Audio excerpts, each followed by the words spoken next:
ਹਾਂਜੀ, ਸਤਿ ਸ਼੍ਰੀ ਅਕਾਲ ਬਾਈ ਜੀ ਤਿੰਨਾਂ ਵੀਰਾਂ ਨੂੰ। ਸਤਿ ਸ਼੍ਰੀ ਅਕਾਲ। ਸਤਿ ਸ਼੍ਰੀ ਅਕਾਲ। ਸਤਿ ਸ਼੍ਰੀ ਅਕਾਲ।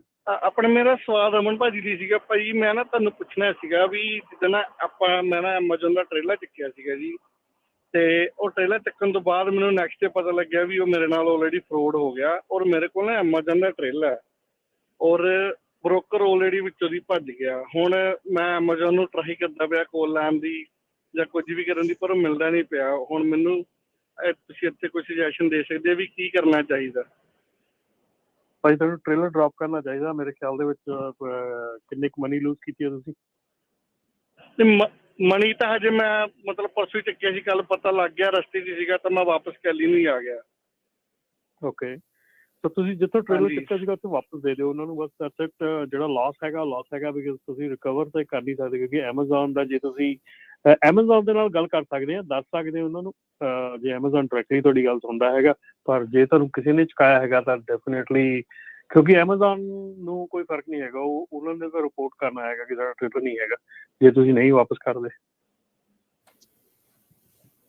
ਠੀਕ ਹੈ। ਮੈਨੂੰ ਇਹ ਨਹੀਂ ਸਮਝ ਆ ਰਹੀ ਕਿ ਤੁਸੀਂ ਐਮਾਜ਼ੋਨ ਦਾ ਟ੍ਰੇਲਰ ਜਿਹੜਾ ਹੈ ਕਿਸੇ ਬ੍ਰੋਕਰ ਦੇ ਥਰੂ ਕਿੱਦਾਂ ਚੱਕਿਆ ਹੈਗਾ। ਡੈਟ ਐਪ ਤੋਂ ਚੱਕਿਆ ਸੀਗਾ ਜੀ ਆਪਾਂ ਤਾਂ। ਡੈਟ ਤੋਂ? ਹਾਂਜੀ, ਉਹ ਡੈਟ ਤੋਂ ਮੈਨੂੰ ਤੁਹਾਨੂੰ ਮਤਲਬ ਕਿ ਐਮਾਜ਼ੋਨ ਦੇ ਲੋਡ ਵੀ ਡੈਟ ਤੇ ਹੈ? ਹਾਂ, ਪਰ ਪਾਇਆ ਕਿਸੇ ਹੋਰ ਬ੍ਰੋਕਰ ਨੇ ਹੋਇਆ ਸੀਗਾ। ਹਾਂਜੀ, ਅਤੇ ਤੁਸੀਂ ਐਮਾਜ਼ੋਨ ਨਾਲ ਡਾਇਰੈਕਟਲੀ ਗੱਲ ਕਰੋ। ਐਮਾਜ਼ੋਨ ਦਾ ਜਿਹੜਾ ਡਿਪਾਰਟਮੈਂਟ ਹੈਗਾ, ਟ੍ਰਾਂਸਪੋਰਟੇਸ਼ਨ ਡਿਪਾਰਟਮੈਂਟ ਹੈਗਾ, ਉਹਨਾਂ ਗੱਲ ਕਰੋ। ਕੋਈ ਵੀ ਉਹਨਾਂ ਦਾ ਨੰਬਰ ਭਾਜੀ ਲੱਗਦਾ ਨਹੀਂ ਹੈਗਾ, ਕੋਈ ਵੀ ਕਸਟਮਰ ਕੇਅਰ ਸਰਵਿਸ ਨਹੀਂ ਲੱਗਦਾ।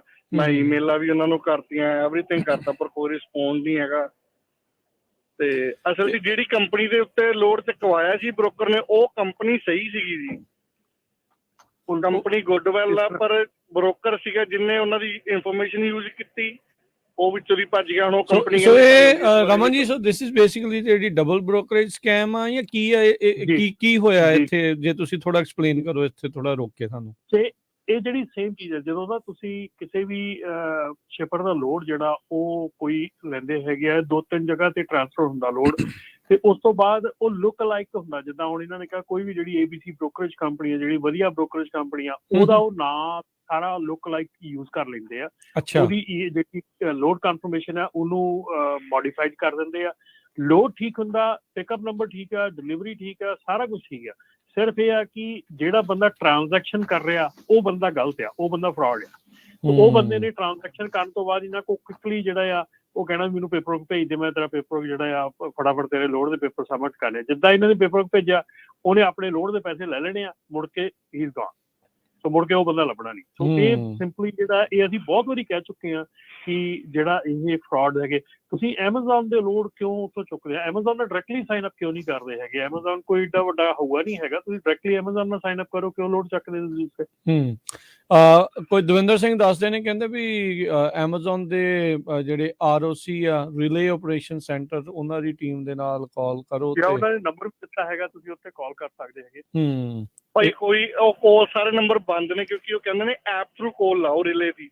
ਹੁਣ ਰਿਲੇ ਦੀ ਐਪ ਹੈ ਨਹੀਂ ਮੇਰੇ ਕੋਲ, ਹੁਣ ਕੋਲ ਲੱਗਦੀ ਨਹੀਂ ਉਹਨਾਂ ਨੂੰ। ਭਾਜੀ ਮੈਂ ਸਿੰਪਲੀ ਜ਼ਿਆਦਾ ਪੰਗਾ ਲੈਣ ਨਾਲੋਂ ਨਾ just drop the trailer back. ਜਿਹੜਾ ਨੁਕਸਾਨ ਹੋ ਗਿਆ ਐਂਡ ਦੈਨ ਜਸਟ ਰਿਮੈਂਬਰ ਕਿ next time just don't do this. So ਬਿਲਕੁਲ, ਜਿੰਨੇ ਸਾਡੇ ਸਰੋਤੇ ਸੁਣਦੇ ਭਾਈ ਆ ਸੁਣ ਲਓ ਹੁਣ ਆਪਣੀ ਇੱਕ ਭਾਈ ਸਾਹਿਬ ਨਾਲ ਕੀ ਗੱਲਬਾਤ ਹੋਈ ਆ। ਸੋ ਤੁਸੀਂ ਵੀ ਬੜੇ ਧਿਆਨ ਦੇ ਨਾਲ ਚੱਕੋ ਤਾਂ ਕਿ ਕੱਲ ਨੂੰ ਇਹਨਾਂ ਨਹੀਂ ਇਹ ਜਿਹੜਾ ਸਕੈਮ ਆ, ਇੱਕ ਕੰਪਨੀ ਵਾਂਗੂ ਉਹ ਜਿਹੜਾ ਵਿਚਾਲੇ ਜੇ ਅਚਾਨਕ ਜਿਹੜਾ ਇੱਕ ਬ੍ਰੋਕਰ ਉੱਠਦਾ, ਵੇਖਣ ਨੂੰ ਇਦਾਂ ਦਾ ਲੱਗਦਾ ਵੀ ਸਹੀ ਹੈ ਸਾਰਾ ਕੁਝ। ਬਹੁਤ ਜ਼ਿਆਦਾ ਵਧਿਆ ਪਿਆ ਆ ਕੰਮ, ਬਹੁਤ ਜ਼ਿਆਦਾ ਜਿਹੜੇ ਲੋਕ ਇਸ ਤੋਂ ਜਿਹੜੇ ਲੋਡ ਆ ਨਾ।